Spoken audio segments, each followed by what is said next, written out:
The Forgotten Melody. In the quiet town of Willow Creek, where maple trees whispered secrets to the wind and porches sagged under the weight of forgotten rocking chairs, lived Eleanor Hayes. At 68, she was a fixture of the neighborhood. A widow of 12 years, with silver hair pinned in a loose bun and eyes like faded sea glass, still sharp enough to spot a lie from across the street. Her days unfolded like well-worn pages, mornings in the community garden, tending roses that bloomed defiantly against the autumn chill, afternoons knitting scarves for the shelter, evenings with a cup of chamomile and the local radio, tuned to the oldies station that crooned tunes from a lifetime ago. Eleanor's home was a time capsule tucked at the end of Elm Lane. Dust motes danced in sunbeams through lace curtains, and shelves groaned under yellowed photo albums and porcelain figurines from her teaching days. She'd spent 40 years shaping young minds at the elementary school, instilling in them the magic of stories and the rhythm of words. But since retiring 5 years back, the house felt emptier, echoing with the ghost of her late husband, Tom, whose laughter used to fill the halls like sunlight. One crisp October afternoon, while rummaging through the attic for holiday decorations, Eleanor's foot caught on a loose floorboard.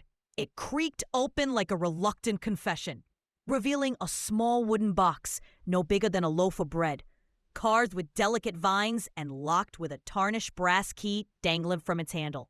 Her heart stuttered. She hadn't seen it since before Tommy Jr. left for the city, vowing never to look back. The box was a relic from her girlhood, a gift from her father on her 16th birthday. "For the songs in you soul, Ellie," he'd said, his calloused hands trembling from the mill's long shifts. Inside lay a tarnished silver locket, engraved with her initials, and a folded letter, brittle as autumn leaves. But what stopped her breath was the music box mechanism, wound tight after decades of silence. With trembling fingers, she turned the key. A melody unfurled, soft and haunting, a waltz of piano notes laced with violin sighs, evoking summer dances under string lights and the scent of lilacs. It was Ellie's waltz, a tune her father had hummed while whittling, but she'd never known its full story. As the last note faded, the letter slipped free. In her father's looping script, "My dearest Ellie, if you're reading this, I've gone on without saying goodbye proper. This melody, it's yours, composed by old Mr. Harlan from the music shop. He wrote it for your mother back when we courted. But there's more, a secret chord hidden in the notes. Follow it and find what the river gave back. Love always, Dad." Tears blurred the ink. Her father had passed 30 years ago, felled by a heart as big as his regrets, and her mother, lost to the Willow River's cruel current when Eleanor was just 7, swept away during a spring flood while picnicking. The town had whispered of it for years. A tragic accident, or perhaps something more. A locket tossed in grief, carrying a piece of their love downstream. Eleanor's brother, Samuel, had always insisted their mother took her own life. Burdened by the mill town's hardships, the family fractured after that, words unspoken turning to walls. But now, this melody, a map? Eleanor's pulse quickened like it hadn't since her courting days with Tom. She dusted off her sensible loafers, tucked the box into her tote, and headed to the library. Mrs. Perkins, the librarian with cat-eye glasses and a knack for forgotten lore, pored over yellowed maps. "The river's changed course twice since '52, she mused, tracing a finger along faded blue lines. "But Harlan's old shop? It's the bait and tackle now, down by the bends. And that chord might be a cipher, like the ones in those adventure books you read to the kids." By dusk, Eleanor stood at the river's edge, the water murmuring like an old friend. She hummed the waltz, pausing at the hidden chord, a lilting trill that felt like a question. Pebbles skipped from her hand, one catching the light oddly. There, half buried in silt, glinted silver. She waded in ankle deep, the chill biting like memory, and unearthed it.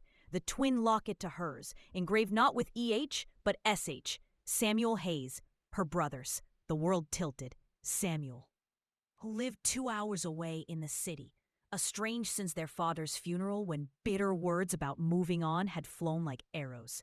He was 70 now, a retired accountant with a tidy bungalow and a life Eleanor glimpsed only in holiday cards. Why this locket? And what secret tied it to their mother's end? Driven by a fire she thought long banked, Eleanor drove to Samuel's the next morning, the music box riding shotgun like a talisman. The bungalow was neat as a pin, chrysanthemums blooming in window boxes. Samuel answered the door in a cardigan, his face creased like old leather, eyes widening at the sight of her.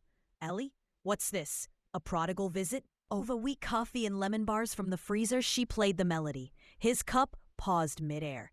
"Dad's tune," he murmured. He'd whistle it fixing the fence. Then the locket. Samuel's hand shook as he opened it, revealing a tiny photograph. Their mother, young and laughing, arm in arm with a man who wasn't their father. "Harlan," he breathed. "The composer. Mom, she loved him first. A summer fling, before Dad swept in with his steady job. But when the flood came, it wasn't accident or despair. She went to the river to return his locket. End the what-ifs. Choose Dad fully. Slipped on the bank. I found it days later drifting. Kept it, thinking it was shame. Dad hid the music box to protect you from the mess." Eleanor's throat tightened. All those years of fractured Thanksgivings, assumptions festering like weeds. "We both carried ghosts," she said softly. Samuel nodded, tears carving tracks down his cheeks. Forgive an old fool for silence. They spent the afternoon by his garden, the waltz playing on an old phonograph as they unearthed albums and letters, stories of a mother fierce as the river, loving two men in her way, choosing family over fancy. Laughter bubbled up, tentative at first, then full-throated, chasing shadows from the room. By evening, Samuel packed a bag. Road trip to the old mill, scatter Dad's ashes proper with the melody. The drive wound through golden hills, radio humming classics that sparked shared choruses. Sinatra, Patsy Cline, tunes of roads not taken. They stopped at diners for pie and tales, Eleanor's classroom escapades, Samuel's city mishaps with pigeons and subways. At the mill ruins, twilight painting the stones rose gold, they played the waltz one last time.